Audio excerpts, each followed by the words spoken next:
One of the last things that we can do is to increase the overall density. You'll notice that at our second frame, the particles really don't have much density to grab onto at all. So there's nothing really to define the effect. If we access the particle renderer and increase the overall global density to something like 200, we'll get a much brighter initial flash, and then we can begin to adjust the overall color. We could begin to increase the diffuse values to brighten our effect,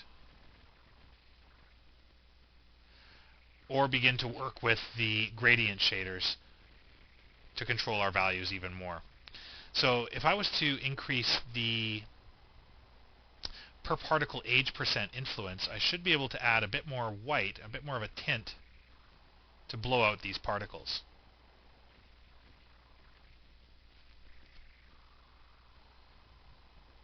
There we go. Maybe I'll take this one up a little higher now. And now I'm starting to get that flash that I'm looking for, that initial bright bang. If I pull the gradient higher, let's see what we have here. It doesn't really seem to make that major of a difference, and if I lower the gradient value,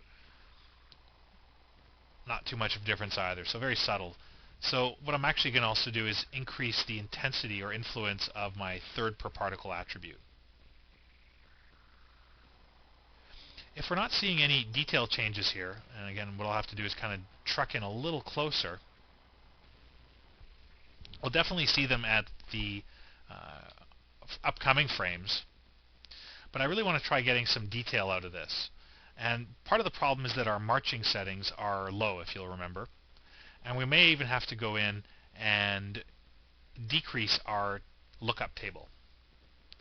So first of all, under volume rendering, let's set our marching settings so that they're high, so we can capture some of the finer details.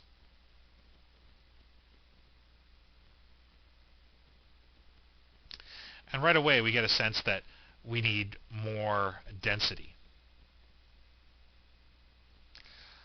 I'm going to take the cell size down to a value of 1.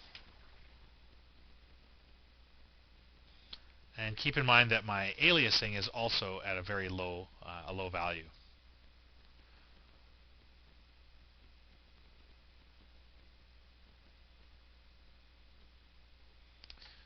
To one of the higher frames, let's have a look at our particle system after it's begun to flush itself out, maybe around the 50th frame or so.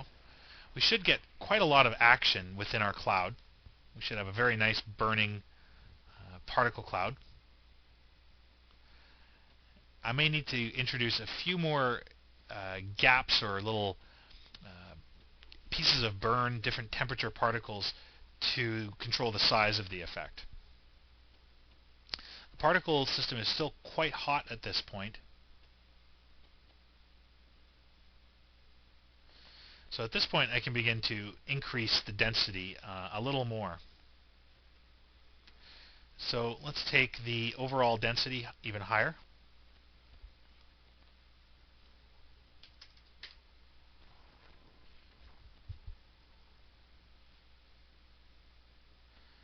And this is really now just a waiting game. So I'm looking to get more contrast into this cloud.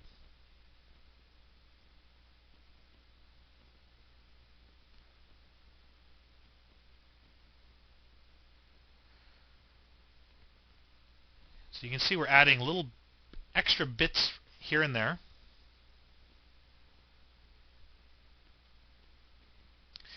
And if I increase the scale of the bits, I increase the magnitude or the size of the explosion. So I have to be careful. This is not a very large explosion, these barrels here. So I want detail, but I don't want that much detail within my point cloud.